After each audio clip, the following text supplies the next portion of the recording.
Сегодня в Сыктывкаре состоялся круглый стол представительниц женского движения «Единая Россия» в Коми. На нем подвели итоги первого всероссийского форума движения, а также обсудили ближайшие планы, в частности, стратегию в интересах женщин до 2030 года.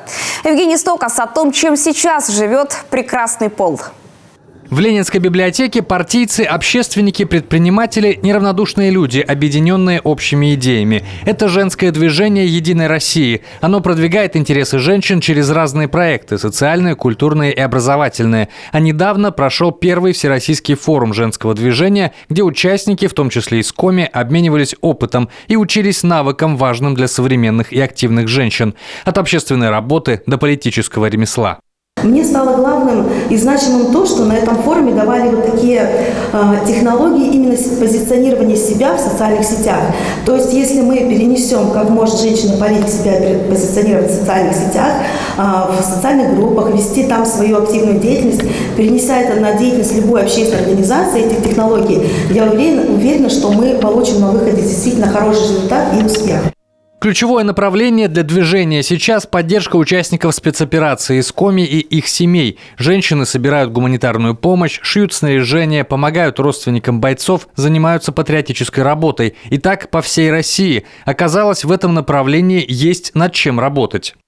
Женское движение «Единая Россия» будет работать над созданием онлайн-платформы помощи за своих. На этой платформе каждый сможет разместить свою информацию об своих НКО, о бизнесе, производителях, помогающих участвовать в СВО.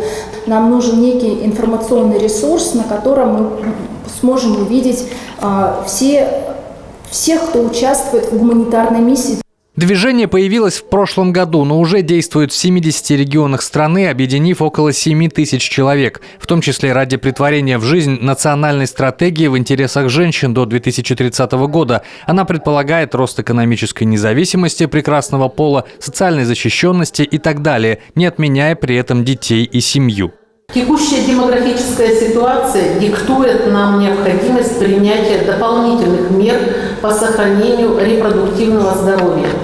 Именно поэтому в 2023 году принят план мероприятий, направленный на сохранение репродуктивного здоровья и поддержки беременных женщин на 2023-2025 годы. Поддержка женщин-предпринимателей, женских инициатив по поддержке военнослужащих, содействие социально ориентированным НКО. Женское движение продвигает идеи взаимопомощи среди разных общественных, благотворительных и добровольческих организаций на благо женского сообщества, а значит и страны. Евгений Стокас, Роман Боровиков, телеканал Юрган.